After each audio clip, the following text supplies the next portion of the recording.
बिस्मिल्लाहिर्रहमानिर्रहीम। सामईन हज़रात, आप सबका हमारे चैनल दीनी मालूमात स्टूडियो में दिल से इस्तकबाल है। आज हम आप हज़रात को शद्दाद की जन्नत और मलकुल मौत का एक बड़ा ही दिलचस्प वाक़या बताने जा रहे हैं। आप हज़रात से गुजारिश है कि हमारे साथ वीडियो में आखिर तक बने रहिए। तो चलो दोस्तों, वीडियो को शुरू करते हैं। हज़रात मोहतरम, रवायत में आता है कि मलकुल मौत ने बारगाहे रब्बुल इज़्ज़त में अर्ज़ की कि मौलाए करीम, मैंने करोड़ों लोगों की जान कब्ज़ की है, मगर दो जान ऐसी हैं कि जिन्हें कब्ज़ करते वक्त मुझे बड़ा ही सदमा और अफसोस हुआ। मैंने तेरे हुक्म की तामीर ज़रूर की, मगर निहायत ही दुख के साथ। अल्लाह ताला ने फरमाया, ए मलकुल मौत, वो दो जानें कौन सी हैं? तो मलकुल मौत ने बारगाहे रब्बुल इज़्ज़त में अर्ज़ की कि मौला, वो दो जानें एक माँ और एक बेटे की है कि एक जहाज़ गर्क हो गया था और एक औरत अपने शीरख्वार बच्चे के साथ एक तख्ते का सहारा लेने में कामयाब हो गई। वो तख्ता जिस पर वो औरत और उसका नन्हा बच्चा था, दरिया में बह रहा था।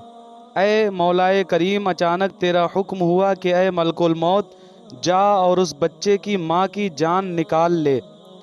ऐ मेरे परवरदिगार, मैंने तेरे हुक्म से माँ की जान उस तख्ते पर निकाल ली। मेरे लिए परेशान कुन बात ये थी कि माँ मर चुकी है, अब उस बच्चे का हश्र क्या होगा?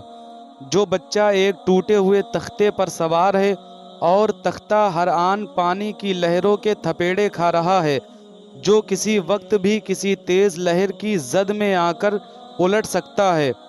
उस बच्चे के लिए ना खुराक का इंतज़ाम है, ना किसी निगरान का बंदोबस्त है। अल्लाह ताला ने फरमाया कि ऐ मलकुल मौत, आगे का वाक़या मैं बताता हूँ। वो बच्चा जो तख्ता पर दरिया में बह रहा था, वो दरिया में बहते हुए दरिया के किनारे आ गया।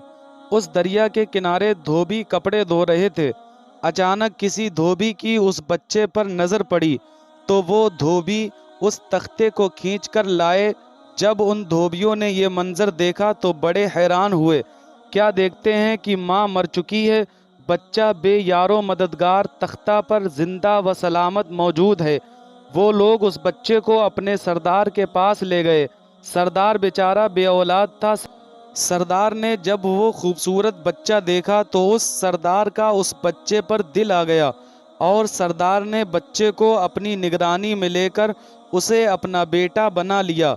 ये बच्चा 8 या 9 साल की उम्र का था कि अपने साथी बच्चों के साथ खेल रहा था। इतने में बादशाह वक्त की सवारी की आमद का शोर उठा। सब लोग इधर उधर भाग गए, मगर ये बच्चा सड़क पर अकेला खड़ा रहा। बादशाह की सवारी गुजर गई, उसके पीछे उसका काफिला पैदल आ रहा था। उस काफिले में से एक सिपाही को रास्ते में सुरमा की पुड़िया मिल गई। इत्तेफाक से उस बच्चे की नज़र बहुत कमज़ोर थी और सुरमा की उसे ज़रूरत थी, लिहाजा उस सिपाही ने वो सुरमा की पुड़िया को अपने पास रख लिया।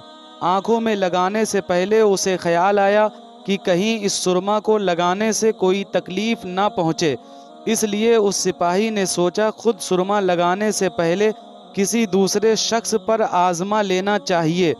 उस सिपाही के करीब ही वो बच्चा खड़ा था। उस सिपाही ने उस बच्चे पर आजमाना चाहा। बच्चे ने सुरमा अपनी आंखों में लगा लिया, मगर जो ही सुरमा उस बच्चे ने लगाया तो उसे ज़मीन के अंदर मौजूद चीज़ भी नज़र आने लगी। उसने देखा कि ज़मीन के अंदर बहुत से खजाने छुपे हैं। वो बच्चा होशियार था।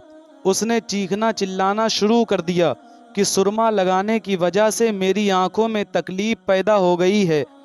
वो सिपाही सुरमे की पुड़िया गिराकर चले गए। बच्चा सुरमा की पुड़िया उठाकर घर पहुंचा और खुशी खुशी अपने बाप को सारा वाकया सुनाया। सरदार बड़ा खुश हुआ। उस लड़के के बाप ने कहा कि हमारे पास आदमी भी हैं और गधे भी हैं, तुम सुरमा लगाओ, हम तुम्हारे साथ चलते हैं। जहाँ कहीं खजाना पाओ हमें बताओ, हम निकाल लेंगे। चुनांचे जैसे ही बच्चे ने सुरमा लगाया, उसे फिर से खजाने दिखने लगे। अब जहाँ पर भी खजाना दिखता वो बच्चा बता देता और वो लोग खजाने निकाल लेते। اور تھوڑی ہی عرصے میں وہ امیر بن گئے۔ بچہ جوان ہوا تو اس نے پرزے نکالنا شروع کیا۔ ان کے پاس دولت کی فراہونی ہو گئی۔ زمین کے تمام خزانے اس کے نظروں میں تھے۔ اس نے آہستہ آہستہ بہت سے آدمی اپنے ساتھ ملا لیے۔ اس کے بعد تمام سرداروں کو ادھر ادھر کر دیا اور خود سردار بن گیا۔ آخر نوبت یہاں تک پہنچی کہ اس نے بادشاہ کے ساتھ بھی ٹکر لی اور اسے مغلوب کر کے خود بادشاہ بن گیا۔ اس بچہ کا نام شداد تھا، اور یہ وہی بچہ تھا جس کی ماں تختے پر ہی مر گئی تھی اور وہ اکیلا دریا کی لہروں کے ساتھ بہہ رہا تھا۔ کہتے ہیں کہ جب یہ جوانی کے مقام پر آیا تو اس نے حکم دیا کہ ایک ایسا کمال درجے کا شہر آباد کیا جائے جس کی ایک اینٹ سونے کی ہو اور دوسری چاندی کی ہو۔ اس میں ایک عالیشان باغ ہو جس میں دنیا کی ہر چیز موجود ہو۔ جب وہ شہر ہر لحاظ سے مکمل ہو گیا تو شداد نے ارادہ کیا کہ جا کر اس شہر کا نظارہ کیا جائے۔ چنانچہ جیسے ہی وہ شہر کو دیکھنے نکلا، ابھی دروازے تک ہی پہنچا تھا کہ ملک الموت کو حکم ہوا اور اس نے وہیں اس کی روح قبض کر لی۔ اسے اتنا موقع بھی نہ دیا کہ اپنے بے مثال باغ کو ایک نظر دیکھ سکتا۔ ملک الموت نے کہا کہ اے مولائے کریم، اس شخص کی روح قبض کرتے وقت بھی مجھے نہایت ہی صدمہ پہنچا کہ وہ شخص ہر چیز تیار کر کے اسے دیکھ بھی نہ سکا۔ اللہ تعالیٰ نے فرمایا کہ یہ وہی بچہ ہے جس کی ماں تختہ پر مر گئی تھی اور اس پر تجھے ترس آیا تھا۔